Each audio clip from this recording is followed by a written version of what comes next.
Silakan subscribe Cerita Cinta YouTube channel. Terima kasih. Pelabuhan. Suha memakai kacamata hitam milik si pria yang punya kapal. Ia juga memakai pakaian yang diberikan oleh pria itu. Suha merasa seperti orang asing saat memakai pakaian tersebut. Ini bukan gayanya. Demi keluar dari masalah, Suha memakai pakaian yang benar-benar jauh dari stylenya. Wanita itu kemudian berjalan dengan sangat santai agar tidak memancing perhatian. Tiba di tepi pantai, Suha langsung masuk ke sebuah toko souvenir. Suha memilih baju, kain pantai, dan topi, serta kacamata baru. Kini, ia persis seperti turis. Tidak lupa, ia juga ke toilet umum. Suha mandi untuk menghilangkan bau amis yang melekat. Ia gosok sampai kulitnya iritasi kemerah-merahan. Suha juga membuang ponselnya ke dalam tong sampah yang ada di dekat sana. Kemudian mencari telepon umum. Ia menghubungi orang-orang yang bisa menolong dirinya. Ketika dia sedang bicara di dalam telepon umum, sejenak ia terdiam. Ada mobil patroli polisi mendekat. Panik, Suha langsung memalingkan wajah. Wanita itu tambah panik saat dua orang polisi turun dari mobil dan berjalan mendekat. "Aku harus kabur. Sial, brengsek." Tanpa aba-aba sebelumnya, dengan tas yang berat karena isinya emas batangan dan banyak gebokan uang dolar, Suha pun lari terengah-engah. Hingga tanpa sengaja ia menabrak seseorang. Tas Suha jatuh dan beberapa batangan emas mencuat dari dalam tas. "Emasku!" pekik Suha kemudian melihat para polisi mengejar di belakangnya. Antara panik tapi takut harta berharga miliknya hilang. "Singkirkan tanganmu dari tasku!" sentak Suha kemudian merebut tasnya kembali. "Ini milikku!" ucapnya dengan tatapan tajam. Setelah memasukkan batangan emas ke dalam tas, ia kembali mencoba berlari. Kali ini, ia berlari sambil menoleh ke belakang, hingga ia tidak tahu sebuah motor melaju kencang ke arah Suha. Orang baik kadang cepat sekali meninggalkan dunia, menyisakan sebagian orang-orang jahat.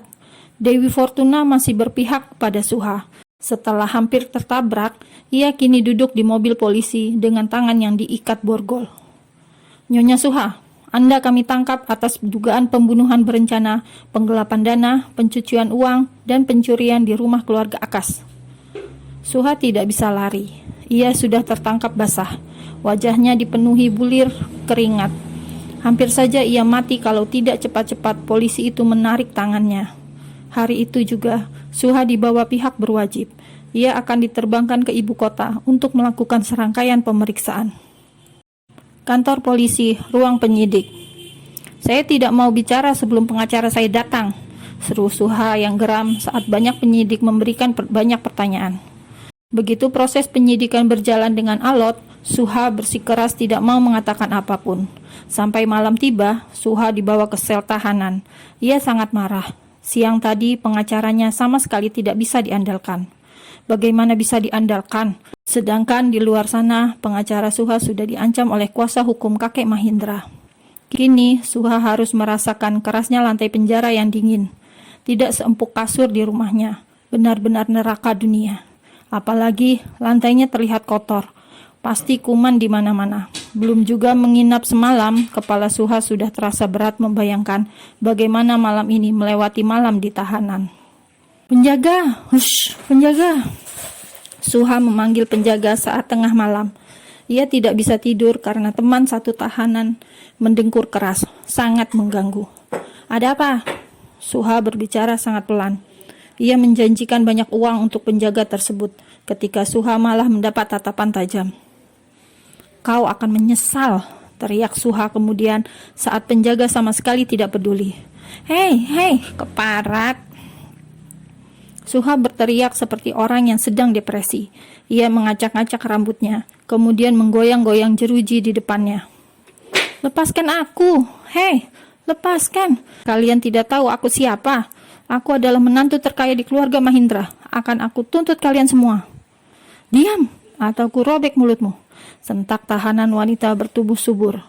Dia adalah tahanan baru yang masuk sana karena kasus pembunuhan juga. "Kau yang diam," teriak Suha balik. Tidak terima ada yang melawan, penghuni yang lebih lama langsung saja menjambak rambut Suha dan pertengkaran pun terjadi. Yang lain malah bersorak menyemangati. Rumah sakit. Ketika Suha sedang memetik satu persatu karma yang sudah lama ia tanam, di lain tempat ada Gadi yang merasa sangat bersyukur. Shiva dan Shiv sekarang ada bersama mereka di rumah sakit. Si kembar rupanya rewel sekali mencari ibunya. Alhasil Madam Lee dengan izin keduanya membawa si kembar ke rumah sakit. Saat keduanya bermain-main, tiba-tiba ada tamu lagi yang membesuk. Nyonya Geni datang sambil mendorong kursi roda. Ya, ia datang bersama Akas. Untuk apa mereka ke sini? Batin Gadi menatap sang mama dan ayah biologisnya. Jika mencari masalah, lebih baik kalian tinggalkan tempat ini, ucap Gadi dengan nada dingin. Akas berusaha berbicara, bibirnya bergetar. Kemudian perlahan, ia bisa mengucapkan kata. Gadi, ucapnya gagap. Gadi tidak mau menoleh. Hubungan ini sangat rumit. Meskipun ia sering tahu bahwa sejak dulu Akas keluar masuk kamar mamanya, ia benar-benar tidak menyangka kalau pria itu adalah ayah kandungnya. Bagaimana bisa pamannya berubah menjadi ayah kandungnya? Maafkan, Om, ucap Akas kemudian. Nyonya Geni mencengkram kuat kedua pundak Akas. Ini semua salah mereka. Keduanya yang tidak bisa menghapus rasa di dalam hati di masa lalu, mengantar mereka dalam masalah besar. Dimulai dari kematian Prakas sampai dengan Hanum dan calon cucu mereka yang celaka. Maafkan Mama, Gad. Gadi membuang muka. Ia merasa malu dengan hal-hal menjijikan seperti ini. Tuan Akas dapat melihat wajah Gadi yang kecewa dengannya.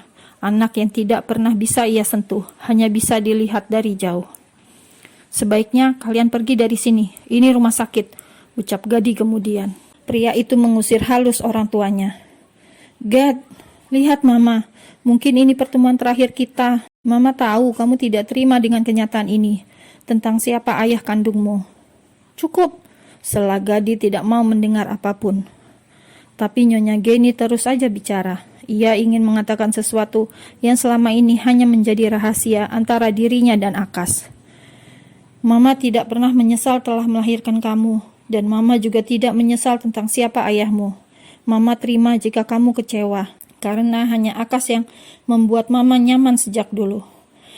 Astaga, Madam Lee yang tidak sengaja mendengar menundukkan wajah dalam-dalam.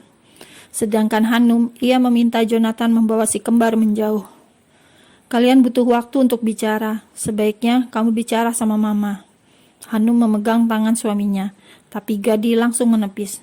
Tidak ada yang perlu dibicarakan, ucap Gadi sinis, kemudian menatap marah pada sang mama. Gadi malu memiliki ibu yang terlibat skandal yang memalukan ini, hingga membuat semua orang dalam masalah. Besok pagi, Mama akan ke Swiss dengan Akas. Mama harap kalian bahagia. Nyonya Geni kemudian berbalik dan memutar kursi roda Akas. Keduanya pergi tanpa maaf dari Gadi. Ayah si kembar butuh waktu. Meski sudah lama tahu, tapi tetap saja kenyataan ini cukup membuat hidupnya hancur. Sedangkan kakek Mahindra, ia membiarkan Geni pergi, tapi tanpa harta apapun. Yang Geni bawa hanya harta dari orang tuanya sendiri. Sementara Akas, kakek pun melepaskan anak angkatnya itu. Yang tersisa tinggal Suha. Sampai kapanpun, kakek Mahindra tidak akan melepas Suha. 3 tahun kemudian. Sayang, Gadi masuk rumah, baru saja pulang. Tapi rumah terlihat sangat sepi. Baru jam 7 malam, apa anak-anak sudah tidur? Pikir Gadi. Kok sepi sekali? Apa mereka lupa ini ulang tahun papa mereka? Gadi mendesis, kemudian ditatapnya sekretaris Joe. Maaf Tuan, karena Tuan sudah sampai, saya permisi pulang. Gadi mengangguk.